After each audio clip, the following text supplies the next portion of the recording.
Baby, it's already there. Talking chickens, talking chickens, talking chickens.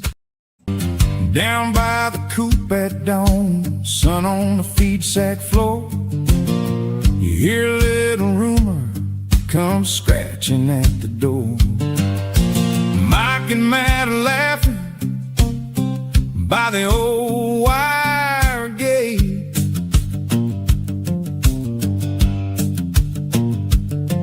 Got a tale to tell, got a joke to share. If you need some homegrown talk, baby, it's already there. Talking chickens, talking chickens, talking chickens. Cluck, cluck. Feathers, facts, and fun. Talking chickens, talking chickens. The old red hen got a story. The rooster laughed all night. Penny on the porch rail. Everything feels right. Mike says, pass that gossip.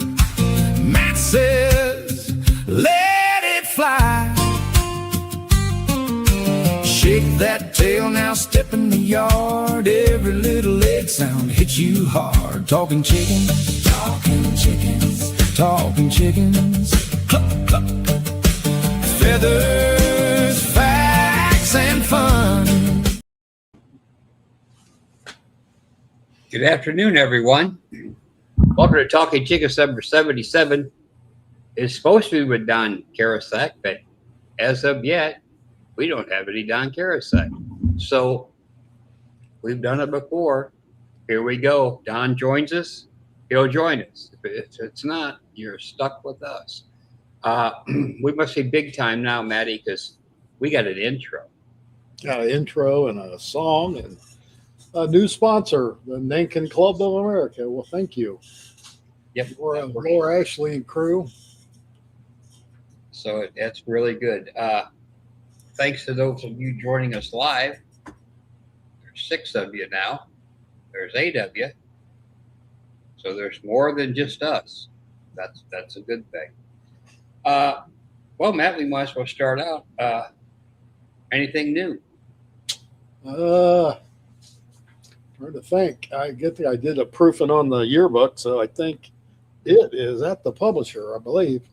I think so. It looks really good too.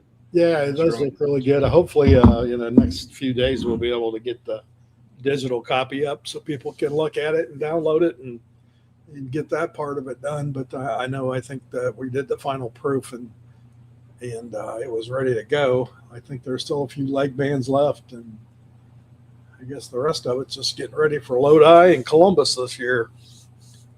Yep. So thanks to everybody with the thumbs up on the little post from last night. Appreciate it. Kind of floored me. But I found out I'm not alone. The guy with the bar coaches behind him over there, he's being honored too. So that's a good thing. So yeah, I was quiet. I didn't. After you announced it, I thought I'll just leave it alone because there he is. I think. See if we can get him on. Devices are not connected, but he's here. So anyway, we'll have Donnie here in just a minute. Hold on one second. Oh, we got Brett from down under again. Yeah. 8 a.m. there. He needs to connect his mic and cam. He hasn't got that on there yet. So. Let me text him. Yeah, there you go.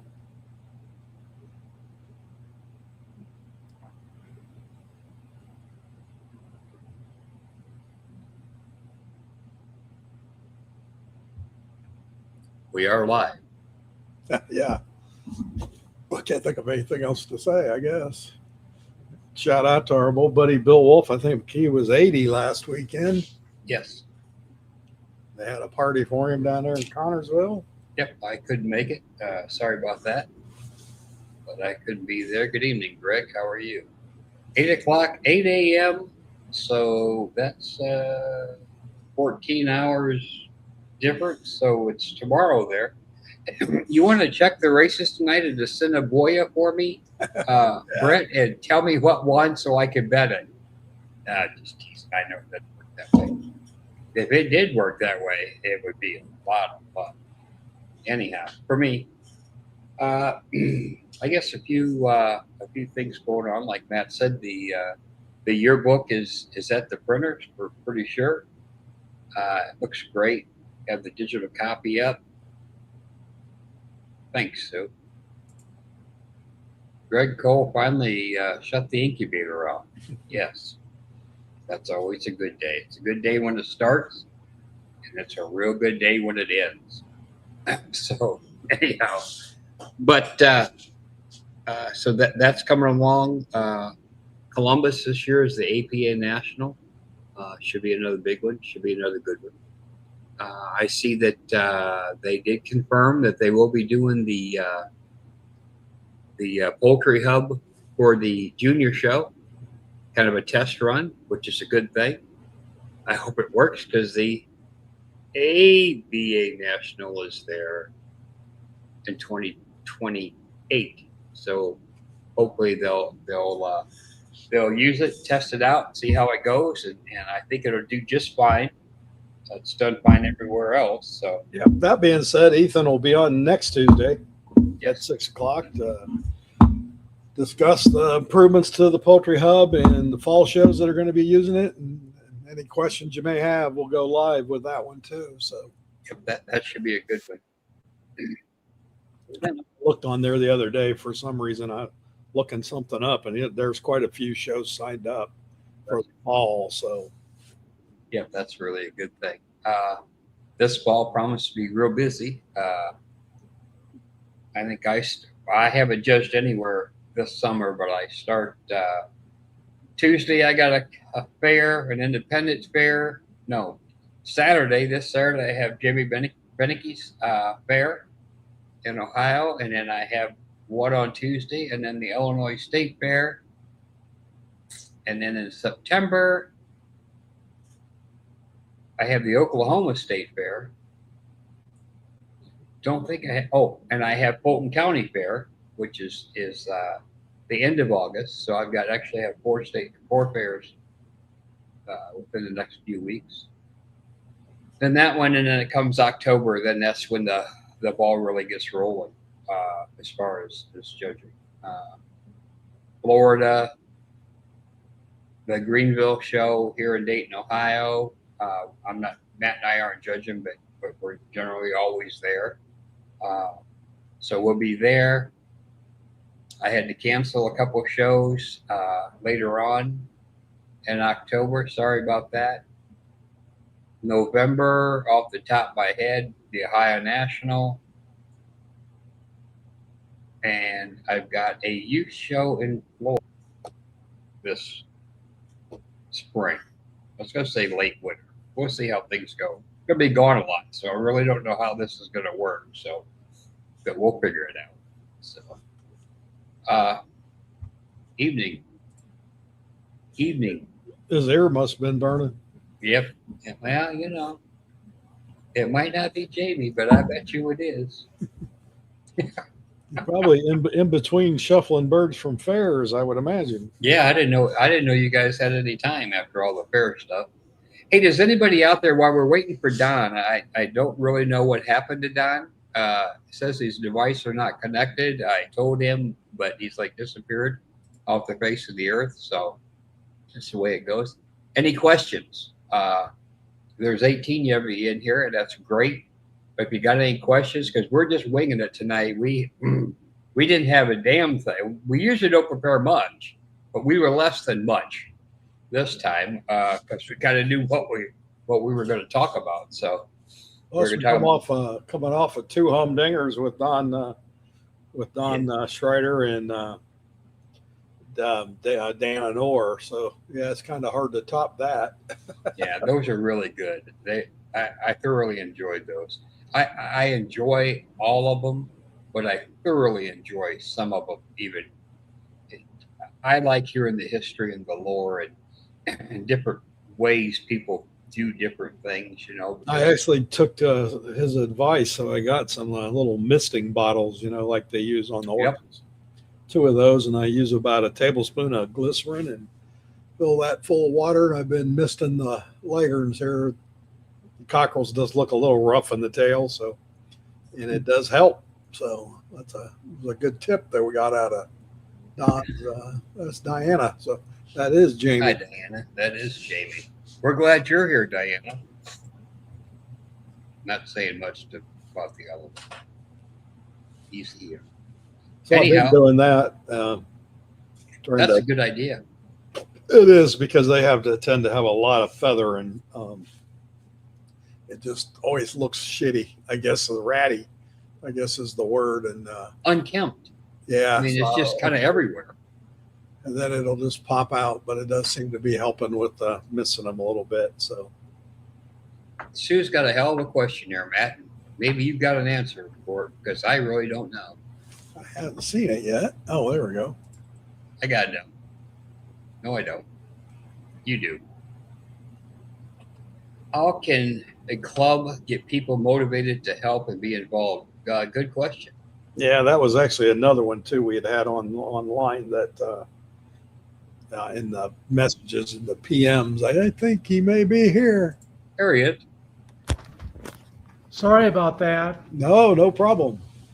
We just filled in as best as we could because we had When like you're dealing with someone as old as me, it takes a while to figure things out. oh hell, you're not that much older than us. I don't want to. Well, I want to congratulate Mike on your award there. It was well deserved. Thank you. Matt got the same thing, but he didn't tell anybody.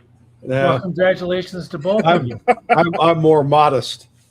Oh, I see. I'm a lot of things. Modesty generally is not one of my strong points. We have a good question here from Sue Dobson, so Yeah. we'll get to that before we start with Don. How can a club get people motivated to be involved? Yeah, that's the $1 million question. So I guess being involved in some shows over the years and some breed clubs that seems to just come and go. You've got those people that, and I guess my experience with it is the more gung ho and the more the harder they come in, the quicker they go out. So we see these people that are real balls of fire and want to go take over these breed clubs or take over these shows, and then they get into it and realize how much work it is, and it's not all fun and games, and then they kind of disappear. So I don't really have a good answer to that.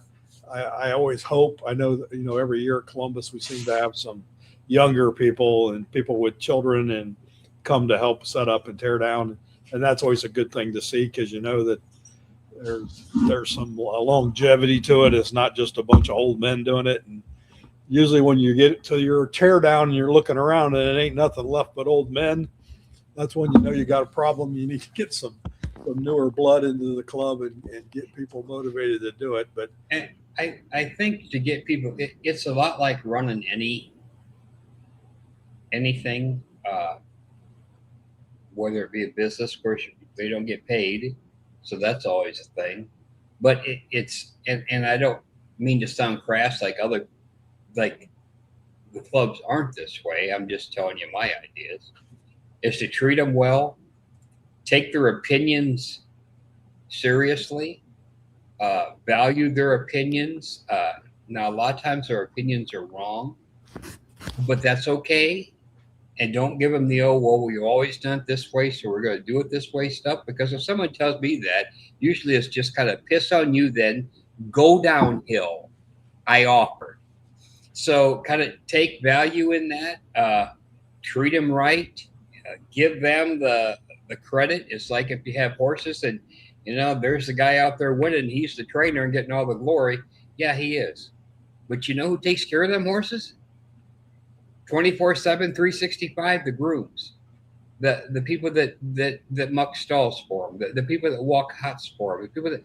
So you have to include everybody, and you have to build a team, and it's not always easy to do. And some people just do not belong on your team. That's another thing you got to remember is not everybody. They're can't say that the way I want to say it. some people just cannot work well with others, no matter any situation. So you're going to have that. That's society today. That's society forever. But all you can do is foster them doing. She said specialty clubs specifically. Which is, that's a tough one because we've all been in. Don could even speak to that a little bit because I know he's been big with the Cornish Club and the Call Club over the years. But same here with the Reds, Rocks, Wyandottes Coaching Club. I've been in all of them and seen them all go through different levels of whatever. And the biggest thing with a breed club is you got to have a good secretary. I think if you don't have that position filled and stable and promoting the club good, then everything else is futile. And you can always tell the good clubs because they always have a good secretary. The bad clubs, they're the ones that are changing secretaries every, couple years, and it hurts how they operate. So, continuity.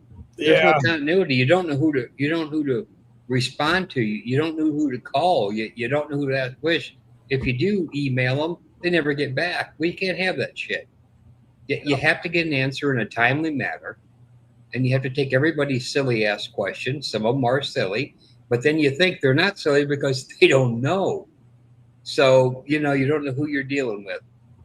Yep, that's it. And I think that's how some people get put off by breed clubs. Either they get dismissed or maybe it's not what they want, or they don't do things the way they want to do them. And so over the years, I've seen that go up and down. I think probably the biggest downfall to most breed clubs was this point system. So then the APA and the ABA have their point system, and then all the breed clubs had to have their point system, and then there we go to fighting over points and who got what and where and what show didn't turn in this and that. And I think that's been some of it. So, and then somebody has to keep track of all that. Yep, somebody's got to do that work. So they got to do all that work, but they're the ones going to catch all the hell for the mistakes that they didn't make.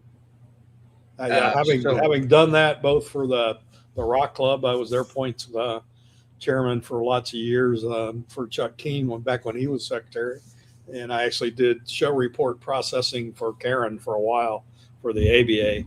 And if you've seen those show reports, how they come in and what was written on them and what you had to do with them, you'd be amazed at how bad they used to be, because handwriting was number one, terrible, and a lot of times they would send you like exhibitor numbers, but then they'd forget to give you the list of who the numbers go to.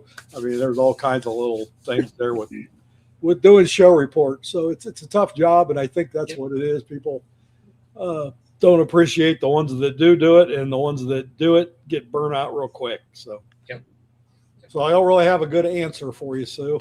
Just keep plugging away. Okay, Don, with that. Yeah. I was going to add about the breed clubs being the secretary for so long. I guess my thoughts were they always needed some return for their investment. Yes. When they pay their money in for their dues, they're expecting some written material and some information to help benefit them and provide them information and for them to do a better job. So that's where I was always agree. pushing. I agree. Something for it, and I think a lot of them, guys, they don't, their awards, they don't prioritize the awards. It's like some shows. I understand you. I mean, you can give something away, but if you really go in on your national, then people will come to that national. If you really, and in the meantime, keep them informed, congratulations to yada, yada, yak, yak.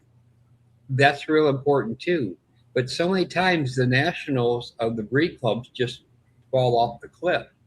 It's like they don't have any money left because they spent it all on district meets where you've got 9 birds or 12 birds or 2 birds, And another thing I think helps this is have your nationals where the hell the competition is. I mean, I'm not saying you have to align with the ABA or the APA, but find somewhere. And life isn't fair. So well, we should have one, and you name it, because those people other don't get to show. We'll have the national there, and they're still the only people that show. So that makes no sense to me. Winning a 200 bird show, I'm the national meat winner. Well, if you come back this way and there's a district meet that's got 120 or 150 a year breed, maybe just being the breed winner there is a little more important. I'm not saying it always is, but I don't like clubs that duck competition for the that say it's because of being fair. Nothing is fair. There is no fair. That's my 2 cents, and I'll get off that crap now. Doing good, Doug. Thanks, Glenn. Thanks, Ray. All right, Mr. Karasek, tell us what we're doing. Tell us about you have a couple clinics coming up and stuff, don't you? Yes, I have a Cornish clinic coming up here at the Ilmo show. I'm pretty excited about it. I've been putting together a bunch of door prizes for the kids to win, and it's completely free. It's going to be the second week in September. I've got corporate sponsors of Metzger Farms, corporate sponsor of Kuiper Cooping, and Clucker Books. So I carry those information and books with me as I go to these shows. I did have a call duck clinic earlier in June at the Galesville show here in Wisconsin. We had about 35 youth and about 20 adults show up for that. So that was pretty exciting. We gave away, again, a lot of door prizes. So some of those that you're looking at are cages. We're looking at carrying cages, T-shirts from the ABA as well as from Clucker Books. Clucker Books gave a bunch of books away. Everybody got a pen and pencil set to keep notes on, and that was all completely free. Same for the Cornish Club that's coming up. And even the bigger one that I have coming up is the Call Duck clinic that we're having at the Beaver Dam Show in Jefferson, Wisconsin, second weekend October. It's the National of the Call Duck Club. We're expecting maybe 500 to 600 call ducks in the open and probably 100 plus in the junior. I've been recruiting a lot of juniors here at the fairs this summer. I'm halfway through that, and a lot of interest, a lot of support there. And so I look for it to be well attended. I've rented a whole building this time. Wasn't sure if there was any space in the building where the call ducks were going to be, so I went ahead and rented a whole building, and excited about that. I've been putting displays together and a lot of free door prizes again for everybody. So that's kind of what I've got going on right now. Good deal. Well, I know that even without the Call Duck National, that all these shows are well supported with call ducks, and really, really top quality call ducks. So I think it's a good place for people to come, even if they just want to come and look and just take in part of it and just look them over, and maybe you could see why judging call ducks is not always the easiest thing in the world, because there might be 20 of them that can win anywhere. And like I was telling you when I was on before, that sometimes it's better just to go out maybe to Metzger Farms or whatever and get some birds, get a start, learn about them, learn how to feed them, learn how to take care of them. My number one priority is the kind of pens that they're in, so they're predator proof. You hear so many stories at the fairs that had their birds entered, didn't have the kind of cages that they needed to have, and unfortunately had some bad luck before they got there. So they had to wait another year for their project. So that's always been my number one priority. And always number two is always having a good feed source. I use First McNess, but I know there's a lot of people out there using Kallenbach and any of those feed. And I like small pellets because I think the call ducks do better on it, have a better ability to swallow them and digest them or whatever, a lot less waste. Another thing that I've just come upon and I wanted to share was I went to hemp bedding for my birds now. How is that? Super. I tell you, it costs a lot more, but taking a look at the bags come in 10 cubic foot instead of the 5.5 or the 8. The smell is gone. It's a smell absorbent, so it keeps the houses clean. And it clumps the manure, and I have very much little waste that I have, and all I have to do is go in is fluff it and put a little bit more on it. So a lot less waste, a lot less work for me. I was taking 6 to 8 hours because I have all my birds individually cooped each week to clean my pens and take care of them. So I would recommend that. I know the price is high, but the rewards are great. So Fantastic. I I haven't was wondering. seen it anywhere here yet, but I've seen it was a lot more expensive, but I haven't seen anybody carrying it. So oh yeah, our Farm and Fleets here carry it in Wisconsin. So and they just had a sale the other day where it's $25 a bag, but they had buy one and get one half off. So I stocked up a little bit. That's a good deal. I was wondering. I mean, I've read a lot about it, and it looks like great bedding. But like Matt said, the only way we can get it anywhere that I have found is to have it shipped in, and it's expensive anyway. So I'm not real sure, but it is another thing coming. So as long as it keeps coming, there's no dust either, right? No dust at all or whatever. And like I say, the smell and all of that stuff it's just great. I'm looking forward to the winter time when I have a little bit of moisture in my buildings because I keep them fairly tight for that absorbency to help me as far as keeping my birds clean and better shape. Right. So. Good deal. Good deal. Look at that. Much love from France. I've seen that. Hey, France. France and Australia. Wow, Is we that where got- it comes from? Yeah, no, I'm just looking. We had. No, I comments think here. actually the hemp is big in Kentucky right now. They got industrial hemp laws changed, so then the byproduct of that's what they make the bedding out of. Once they do whatever they want with the fiber, they use the excess, I guess, as the bedding product. So I think most of that hemp comes out of Kentucky. Okay. We have a few in Ohio, but not as many as they do down there. They wasn't allowed to grow it for years, and then the No. farm bill a couple years ago, they let them do the industrial hemp. They make rope and all kinds of stuff. Oh, Fiber, you can paper. yeah, I mean, paper, paper, everything. even can come from clothes. They make like a clothing fiber out of it, and then what's left over is what they use for the bedding. But I was Yep. hoping the price would get better once they got more of it. But we used to use the ground corn cobs all the time they come from Beck's seed plant, and then they take the seed corn and grind it up.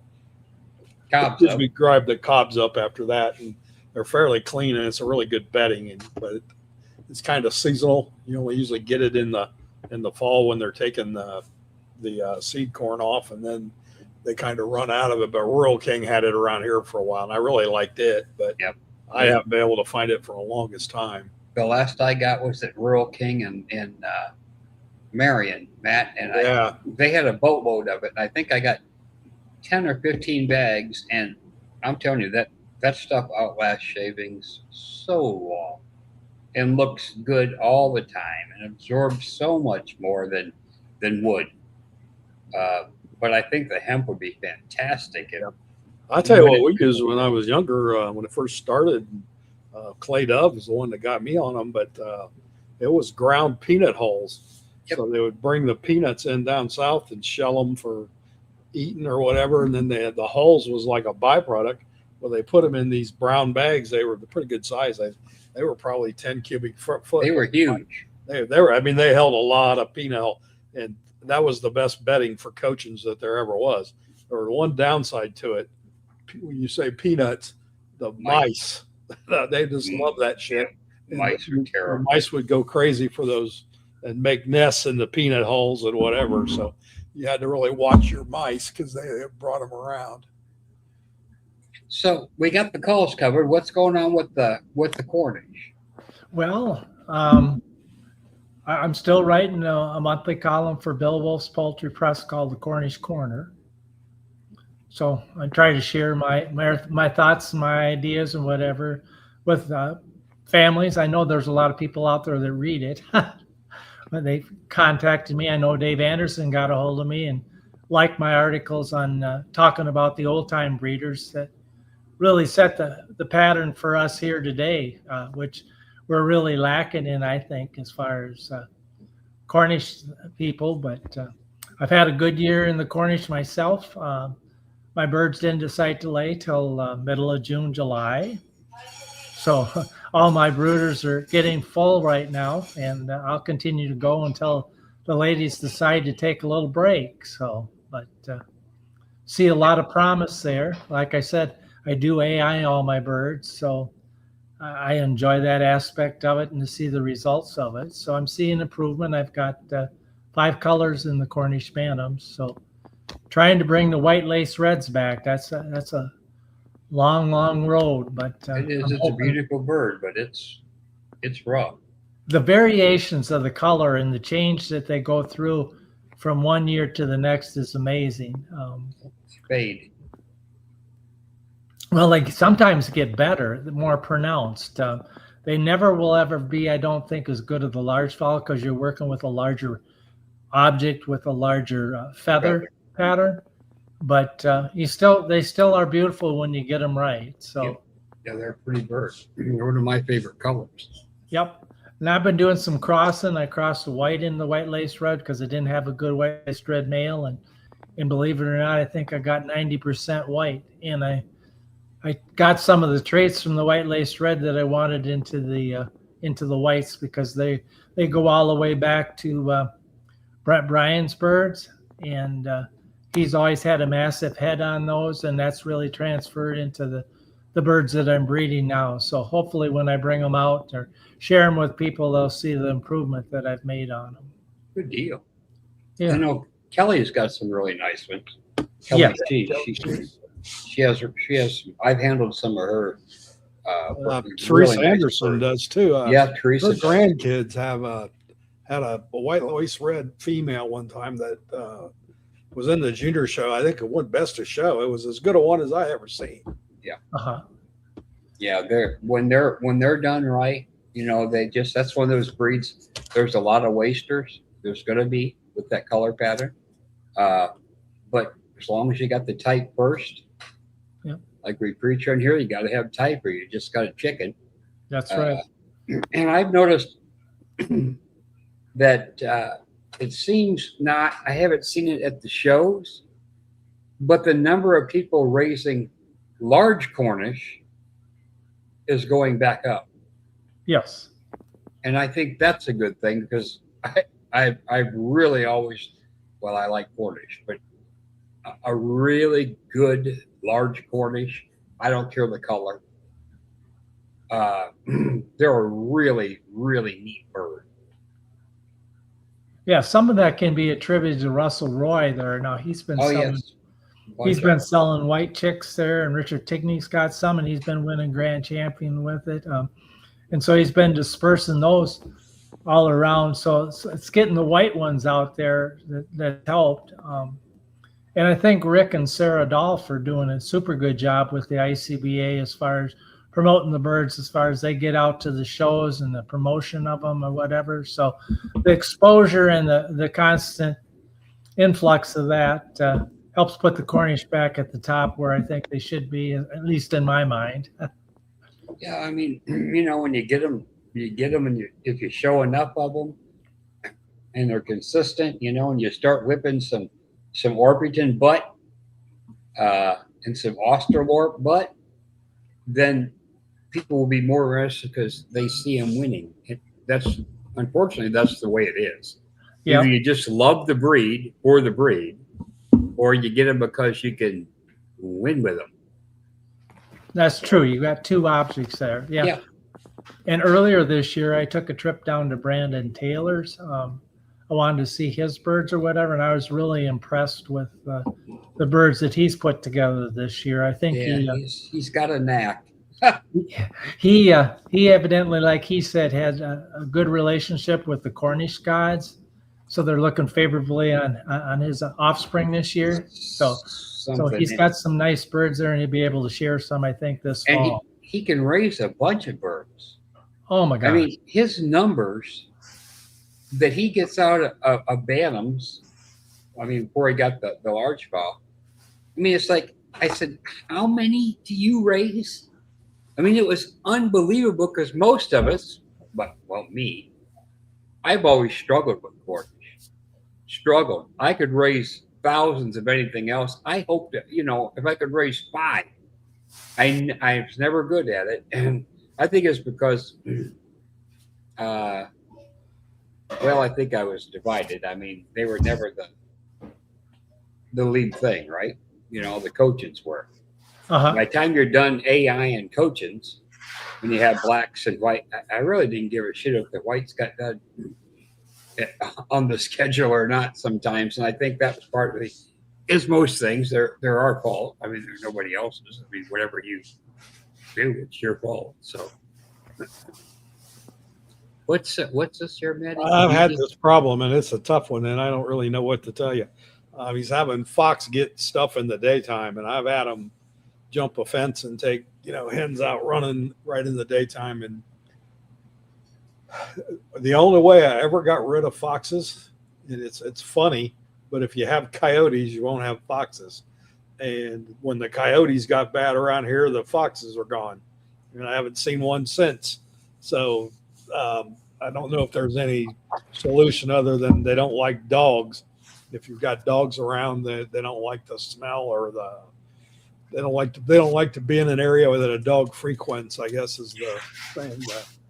The dogs must put off a scent that the coyotes don't like, or coyotes and foxes. But yeah, other than penning them up and keeping them away from them, if a hungry fox is hard to stop. Like I said, I've had them snag light brown leghorn, dark brown leghorns right in the daytime. Well, and they'll do it, especially if they're a female. I mean, I've lost them in the middle of the day out running, and nothing ever gets anything during the day. You got to watch the stupid ass coons at night. But I watched them snatch a white Wyandotte band and pull it right out of the. I mean, I was there within 10 foot, and she was so fast to hit. And I'm sure she had kids somewhere. And so that was, I think it was like in April, May, June, July, when they have babies. It's rough. Yep. There's one for you. There's Dan. It said, my uncle originated white lace red Cornish large fowl and helped get them in the standard. His name was Wid Card. I've actually heard of that name. His uncle's uncle. Yeah, his uncle's uncle. Okay. Wow, we're going way back then. Yeah, I've seen some cuts of Cornish that were Wid Cards. Oh, I think in there the a old lady APA yearbooks, weren't they? Yeah, Everett, back in the way Wid back. Card and Everett Nelms. Everett Nelms was the Everett big, Nelms too. Yep. white lace red guy, and I think Everett was from Louisiana. Yes, he was. I'm almost positive. There's Jim. Hi, Jim. So, do you have any large fowl Cornish, Don? Or are you just into bantams? I'm just in the bantams. I don't have the facilities to. I enjoy seeing them, but I just don't have facilities to raise them anymore. Mm-hmm. Yeah. So, like I say, I just kind of live vicariously through other guys like Russell and enjoy looking at them. I like doing color breeding where I can breed, one male to different colors and come up with a better the original color and improve the things on there, and then they breed true afterwards. So that's what I like doing. I'm trying to bring the models back now. I've got some pretty good models. I use the spangles, which happen to pop up out of the darks, and then turn around and use the spangled across the model female, and it throws, depending on how the mating is, throws a lot of model there. So Mark Beasley used to have some awful good ones in the years past. Yeah, I remember some of those. And I remember back, God, I don't know how many years ago, but it's probably been 40. Moon out of the Carolinas. JC Moon. JC, That's he had silver some lace. Oh my God, he had some silver laced that were absolutely stunning.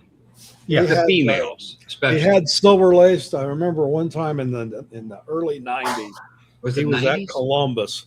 He had Yeah. silver lace, and he actually had the white laced blue or the uh, red lace blue colors in Cornish, and And they were gorgeous. gorgeous. They looked like they were, goddamn, red lace blue. Yeah, is that what it is? White lace blue, red lace blue, It's blue whatever. laced red. Blue laced red. There we go. He Okay. actually had those, and they were nice. Yep. And they weren't in the standard, but everybody was. I remember everybody going back to them and looking at those. And he was in the backside of the old hog barn in Columbus, so it had to be early '90s, early '90s, mid '90s, because we went to the Voinovich in '98. So it was before that. But the silver lace were nice, but those white layer, those blue laced reds were, I thought, fantastic. And that was the first time I'd ever seen that color pattern. And then I'd seen the Wyandottes after that, but I don't think I've ever seen a Wyandotte that was as good a colored as those Birds of Moons. Yeah, yeah, they were really something. And when he passed away, ooh, gone. Yeah, they ended up going into Canada. Oh, Yeah, I think Robert DeMeyer got them, and then his health slid, and I just don't think there was anybody to take them over once Yeah. they got up in there. God, they were beautiful birds. Uh-huh. Beautiful birds. Because they had type too. That's the Well- thing. They looked like Cornish. Yes. You know? And they had great lacing. Everything had great lacing. I don't know how he did it. That Yeah, was he crossed in the Wyandotte Bantams, and then well, you yeah. can, you can use reading Fred Jeffries' book or whatever. Really, the white lace red is the common denominator that you need to use in those colors, and everybody thinks the dark is, but in essence, the white lace red, it will bring out those other colors and bring the type into play. So it's not something that everybody kind of knows. They always use the darks, and it doesn't seem to work as well. So, Well, that's why they always get green legs too. yeah. Yeah. Yep. I was going to mention from your last podcast that I was on that I had mentioned the books that I have available, and I've been getting steady requests for those right along after that, and those are still available in the Call Ducks and in the Cornish books too. That I had put together there was what my PowerPoints and stuff that I had at the workshops that I had for days, that when I ran them in Louisiana at Russell's. So just wanted to mention that in case someone listening out there still wants to get some of those books and have something for reference when they're breeding. So Good deal. Good deal. So you're judging too. You judging anywhere here coming up? I've been judging a lot of fairs. I have 4 more fairs to go, and then I just got hired for a Menominee show here in Wisconsin, and then David and I are scheduled for January at the Peach State Show in Georgia. Yep. Yep. I knew that one. Yep. I saw that. Yep. deal. I You don't have get a as many jobs that way anymore. I've been kind of trying to help the youth and do the clinics a little bit more so that maybe we can get some more layers in there so we have a few more exhibitors as the years go on. So Yep. Got to have new breeders. that's for sure. And you got to have good parents and stuff, that a good support system in order for it to take off. So Okay. Maddie, you got any questions? I don't have anything. I think we covered it. If you need the books, there's Kenny. You can get them directly through Dan. yep. I'll mail them out here. It's $25 for the book and $15 to get them mailed to you. So Yep. And then he's got his Facebook page, so you can contact him through them. And DNC clinics. Yep. Good deal. Hi, Kenny. A little late, but you're here. That's all right. You're on the left coast. We understand. But Anderson made it, so just say it. I don't want to make you feel bad. yeah, Hi, so we're Nancy. having a good day, Nancy. Having a great day. Weather's perfect. A little warm today, but not too bad. I kind of enjoyed it today. I didn't do shit, but I enjoyed it. We'll take it for August. We had a Yeah. really hot beginning of July, and then it's kind of got more like fall like here the last few weeks. So Yeah, getting up in the mornings, it's been in the 50s. It's been nice. It really has. I still haven't done a whole lot in the mornings, but it's nice that when I'm drinking my coffee, that's a good thing.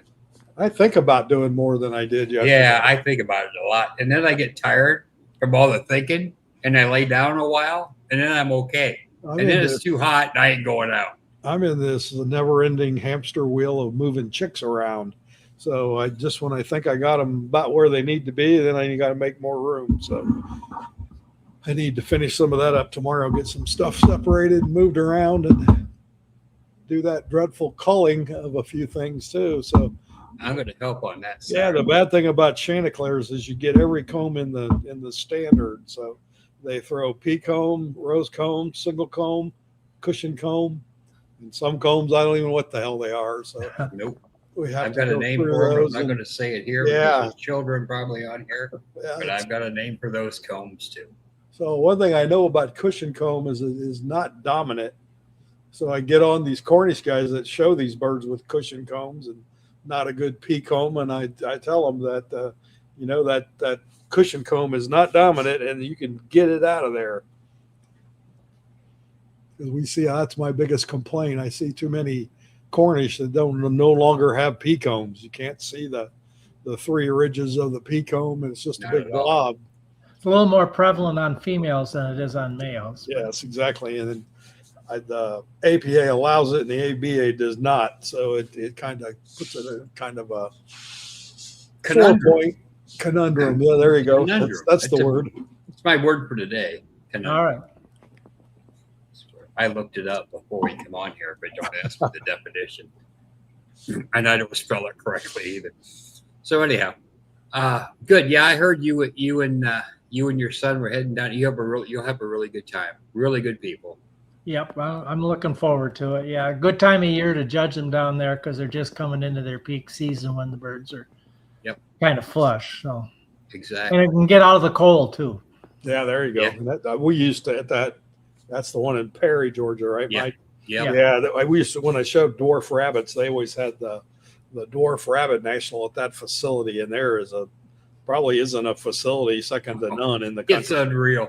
Yeah, it's a nice ass building. So then it's With a- the the whole building area. we showed rabbits in, that was the one they used to do the chicken show in. So that's that South Georgia Fairgrounds is an exceptional facility. Yeah. And the part I thought, I don't know why this struck me, but how you can like drive, kind of like right straight through it, right? And then take that access road. You don't have to get back on the highway. It takes you right to the hotels and right to the next exit because there's so much traffic there. It definitely I mean, is a design for exhibitions, and I mean they have lots of big livestock, dog shows, horse shows, everything there. They have lots of big buildings. It's a really nice facility. I agree. Yeah, Jim, I've been watching it, and there's a lot of fires out there. You live in a desert, but I'm just saying. But and there are a lot of fires. The whole West is on fire, just about. And all of Canada, because we get the Yeah, we blowback down here. Yeah, we get the Canadian fire stuff, but we don't have the fires, but we get it. And I'm sure you had it too, Don, up there in Wisconsin with that blowing through Minnesota on down that. It actually got so bad it looked like it was fog outside. It's Oh yeah, They left settled down in. actually left a film on the car. Well, of course we have two white cars. on the cars. It left almost like ash, Yeah. soot on the cars. Yeah, that's. I couldn't figure out. I walked out and I was looking at the car, and Terry's car is black, and I said, "What the hell is all over this car?" Yep. Well, it left the film, and I think when it rained, then it washed it all out. I'm telling you, that black car looked like hell. Yep, it's a weird. It was the worst air quality we've ever had since they started monitoring it. We had like a 5 something, and I think the highest before that was a 2-something. So Yeah. I went out to the barn and you could tell it when you were breathing. I mean, it was You could like, taste it. yeah, was terrible. it smelled like burning tires Yep. to me. And it Had was that burning rubber smell. our air quality. Toledo's highest ever in history was a 220, and that was a few years ago when Canada caught on fire. And this time it was 880, Yep. and the sun. It's like there wasn't one. I mean, it was there, but geez, what a goofy ass, eerie.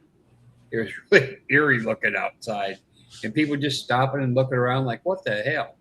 But yeah, it was nasty, real nasty. So hopefully we don't get any more of that. Hopefully everybody that has fires gets rain, because I know when we were in Colorado, they were on fire. It's rough. Washington, Washington's on fire. Mm-hmm. Yep. Thankfully, I think they're clear in Portland. A few years ago, it was real bad there, but they haven't had any fires there, so that's a good thing. My kids live there. So, but anyhow, yeah, I think we're probably about ready to wrap her up. Unless you got something else. What else you got for us, Don? Anything? No, I don't. I just appreciate the opportunity to be on here and love the hobby, and my passion is my purpose. I guess I'll leave it with that. There you go. That's good. Deborah, what are some things you want to see in a blue rose comb bantam? Well, I wanted to see be a rose comb bantam first. They should be the exact same time as a black rose comb bantam. Same type. And I like the blue to actually be blue laced with black and not have that damn stripe down the middle. That's asking a lot, because those color points can kill you. Well, they should, but they don't always. But you got 30 points per color. Very rarely you get a blue that's 30 points better than the best black standing there. That's just my personal opinion. I don't have no value add. Blue chickens, they're beautiful, but they actually have to have the correct color. And if you don't have correct color, like Mike says, you can cut them in every section. They got 33 points for color, and very few of them get that many because they're not laced correctly. So this is true. And then some of that goes to the fact, and we'll go back to we talked blues several times, but Arthur Field was an old Andalusian breeder from years ago. He always said the Andalusians were so good because you didn't have nothing else to mess them up with. So you didn't have a solid color black to go put in there and mess your lacing up. He always bred blue to blue. Didn't use the splash and the black, but as long as you've got those parts, you can always use them. But when you start bringing in regular blacks that normally carry a little red or orange behind them, gold, that's when you start messing up your blue color and getting rust and shafting and all kinds of problems. So blue to blue needs to be bred from birds that are blue bred, not out crossing them back to regular blacks all the time, because you're starting over. When you do that, and you're also watering your lacing down 50%. So that's because you're picking up that gold gene too. You're picking up the gold gene. So if you're doing blue, you got to use blacks from blues and splash from blues. That means you got to breed more of them. Yeah.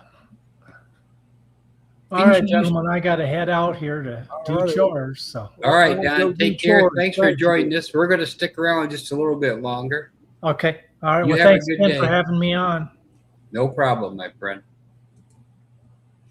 All right. Thanks. Yeah, no problem. Thanks, Lori, for thinking of us. And we gladly add, we have the rarest group of breed clubs I think we're going. We got Buttercups, Nankins, Ohikis, Faverols, Brahmas. White-faced black Spanish. We got Brahmas. Yeah. I guess the big guys don't need us, Matty.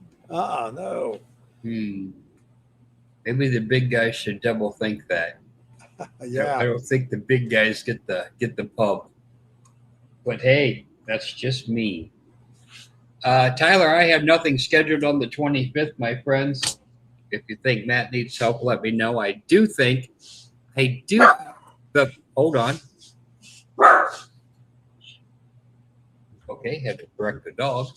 I do think the Fulton County Fair,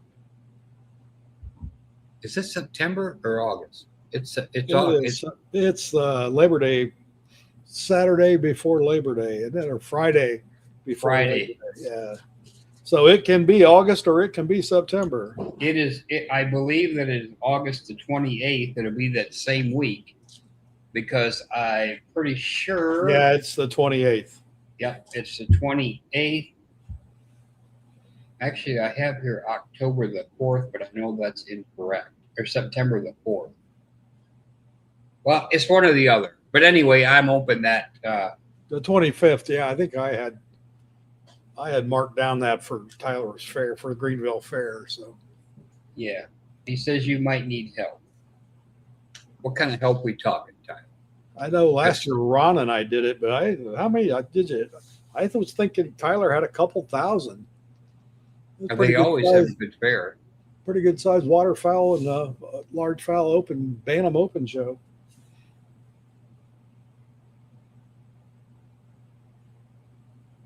All right, so let me know, Tyler. A couple other things we'll go back through here.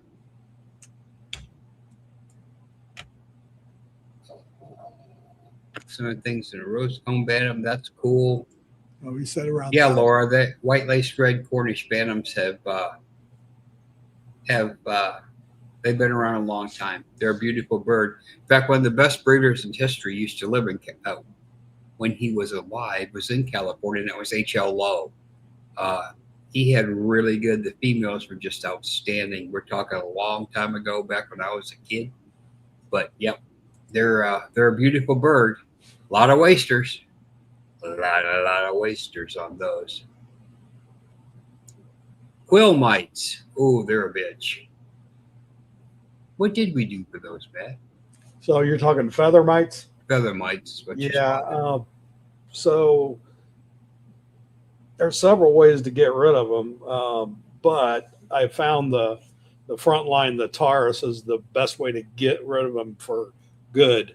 So permethrin and all that stuff, with them being not what they're talking about, quill mites or feather mites, they don't go to the skin to get blood. So most of your treatments like Ivomec and permethrin and all that won't work because they're getting their nutrients from the dander of the feather, and they'll actually deplume the bird. They used to call them depluming lice, depluming mites, whatever. They'll deplume the bird. So the best thing to do is to spray the front line right into the feather. So normally they'll be in the hackle. Or on the shoulders, right on the shoulders too. They're in those green feathers, those the feathers that are still sappy. That's what they like. That's where they go to. So the Taurus, the frontline solution, is the best thing I've ever found. You can call Caitlin at Rosier's Poultry Supply and tell her you want Taurus, and she'll tell you the mixture that you need to use. And it's kind of expensive to start with, but the bottle of that will probably last you 5, 6, 7 years. It's $60-some, but I don't know how many gallons you can make with it. Yeah, you get quite a bit out of it. I think you use 4 tablespoons per gallon. Yeah. But just spray them with that, get them fairly damp, like I was talking about misting the leghorns earlier. You can do that with that. You could take and just mist it up in the feathers and get them good and damp, and then let them dry, and then go back and check. I usually wait about a week and then go back and hit them again, because what happens is those eggs will hatch and then they'll start over again. So it may take a couple treatments, but that usually knocks them out. And I know I had them in the big white leghorns at one time, and when you went to wash them, it was like mud. They would get up in their hackles, and when you got them wet, it was just like mud coming out of their hackles. So tough one to get rid of. Wild birds, bring them. So you've got either a sparrow or a starling, something bringing them in. They just got the bird flu in Australia. That's not a good thing. We feel for you. God, he got them in the brooder even. Yeah, you may want to actually fumigate your equipment with that Yep. stuff too, because I don't know if it's a wood brooder, then they're going to probably hang in the wood. But a metal brooder, I think you could pretty much get them out of that. But Yep. if it's got any kind of wood in them, that's where they're going to be. Yeah, they're gonna right in those creases and cracks in the wood where it comes together, where the floor's put on or the sides are put on. And yeah, Corey, they're in the tail some, but the shoulders and hackle that's usually the worst. that's usually the worst spot. And they're a bitch. You can think you don't have anything, and you really don't even notice it on the birds. But when you wash them, it's like, holy moly, what is this? Yeah, you So- can't really see the damage because it's normally under the finished plumage of the bird. So it's when you pull that hackle back, when you find out you got it, and you see those quills are shredded down through there, and then they don't lay right or feathers stick up. So yeah, they're nasty little devils. And And ivermectin stuff doesn't touch them because they don't suck blood. anything your typical stuff won't, because it requires them to go to the skin and get the poison. Get it? Yeah. Where that one, it's got to be the actual pesticide has to be in the feather, and when they eat the feather, that gets them, and that's the only way that you spray it right on them, and then anything that hatches will eat those feathers that are wet, and it'll kill them. Yep, you're right. They will leave lines and parameters. Yeah, they actually, with pigeons, which is where I first found them. With pigeons, they'll drill a hole right in the middle of a wing feather. So you put that feather up to light, it looks like somebody poked a pinhole in it, and and that's how you tell they've had, feather mites, is they have that hole drilled right in their feather. And they'll do that somewhat in chickens, but you don't see it quite as well, especially in a white bird. But in colored birds, you see it real clear. When I had the frillbacks, they were terrible for it. You'd pull their wings out and you'd see it look like little light holes in them where they bore holes in those feathers. What they're doing is they're boring a hole in there and getting to that quill where they get the goop out of that quill, the sap or whatever. Goop. Goop. I think goop's a good word. Goop's a good word. Yeah. Shit is what I was thinking, but it was Yeah. And technically, it's called goop. technically the sap out of their quills. So yeah, 400 birds is going to be a bear, but the problem with it, if you've got that many birds and you've got feather mites, you're going to. It's going to With stay. me, they only bothered certain things. So like the Rhode Island Reds, they never touched them. No. But the white leghorn males and white leghorn females could be in the same pen with those white leghorn males. Those white leghorn males are covered in feather mites, and the females didn't have a one on them. They're kind of bizarre how the white Cochin Bantam males never saw anything on a female, and they'd be side by side in those individual pens. It's a strange thing, and not all of them would have them. There'd always just be one, and they wouldn't have the other mites. It's weird. It's not like they don't get like all the pests at once on one bird. It's like the feather mites like that bird. Yeah, they're weird. Hmm. Yeah, the darker color birds, they'll actually put the stress marks in them. You'll know if you have them. But to try to eliminate them is you got to eliminate the wild birds. Yeah. If you can't do that, then you just got to spray the shit out of them. I guess it's the only other option. But that's why I got rid of large fowl white leghorns. I got so tired of fighting those things, and then we didn't have as good a stuff now as what we do. Then we were using Adams water based, and They didn't do nothing. it didn't do anything to them. No, none of that. None of that flea and tick. None of that flea stuff, which is what we use on mites. It didn't do it. It won't do anything to them at all. And Yeah, 7 dust won't do anything to it. 7 No. will just about get at every pest they can be on. Back when that's all we had was 7. Yep. Yeah, these aren't real common. I mean, in 50 years, I've seen them a couple times. Yeah. And not every breed gets them, and but usually it's wild birds that bring them. So Yep. You got Well, George and the- Caitlin. Just keep giving them hell. yeah, the wild birds will bring those, and regular lice, and the mice bring the northern fowl mites. So So there you go. There's your etymology for today. There's the second big word, the conundrum of using etymology. Just Yeah, there we imagine go. that. There you go. He said he's got Taurus from Caitlin, so that's the stuff. So just keep on them. That's all I can tell you with the white ones. It was just a matter of I just every week or so I just pull them up and spray them. Yep. You'll get rid of them when you wash them, but they'll come right back. If you don't keep them. They do come back quick, that's for sure. Yes, they do. Yes, they do. Anybody else have any other questions? We got an hour and 6 minutes. Sounds good. Still 23 people here. We appreciate it. Oh, a few things. Don't forget our look at that. Like I say conundrum, and I can't remember the other word I'm trying to say. Hatching Time, or affiliate. We're affiliates for Hatching Time. Don't forget them for your needs for poultry equipment. I know we're past incubators or past brooders, but it's coming fall, and we'll be right back into it. So if you'll go and use our code, and I think partially that's my fault. Doing lives, I don't have to do anything, so I don't put the code on there. I'll start going back and putting the code in the comments, which would help people, I think. And all the people that sponsor us,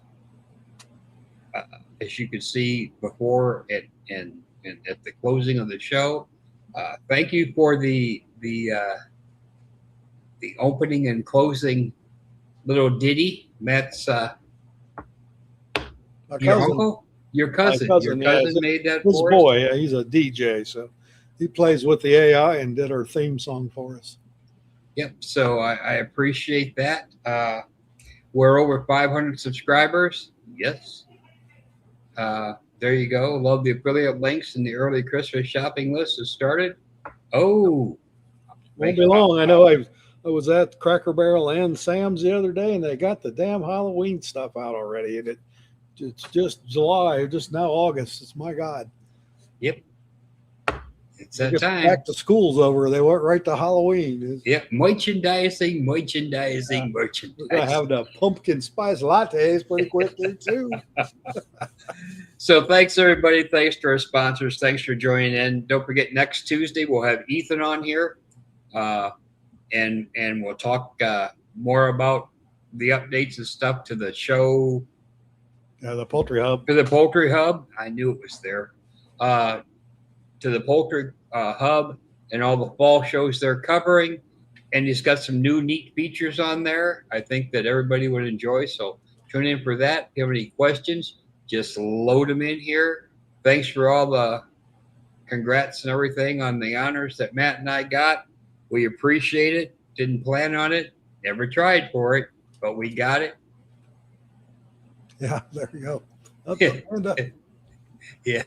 Ain't that the truth, Nancy?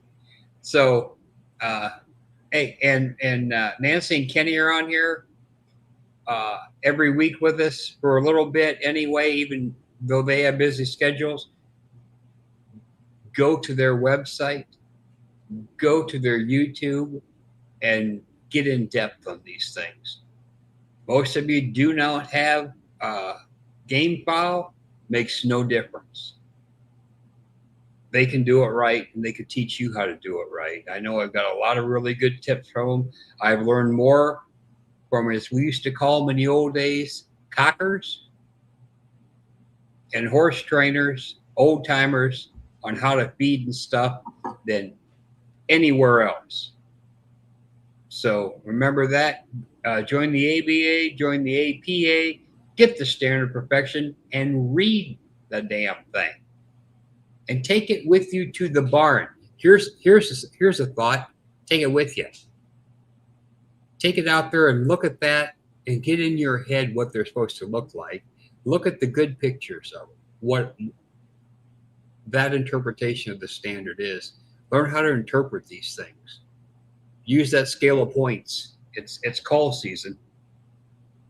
So that's all I got to say. Yep, about the same here, I think. I was trying to think of what else I had in questions, but I think we covered most of them. So you didn't have any sent to you? Did you get them all answered or sent to you? I think I did. I had a couple that were private ones. when I get time, I'll finish up their answers, but I think that's really about it. So, All right. Thank you, everybody. We'll see you next Tuesday. Same bat station, same bat channel. yes, here we go with some bills. Down by the coop at dawn, sun on the feed sack floor. You hear a little rumor come scratching at the door. Mike and Matt are laughing by the old wire gate.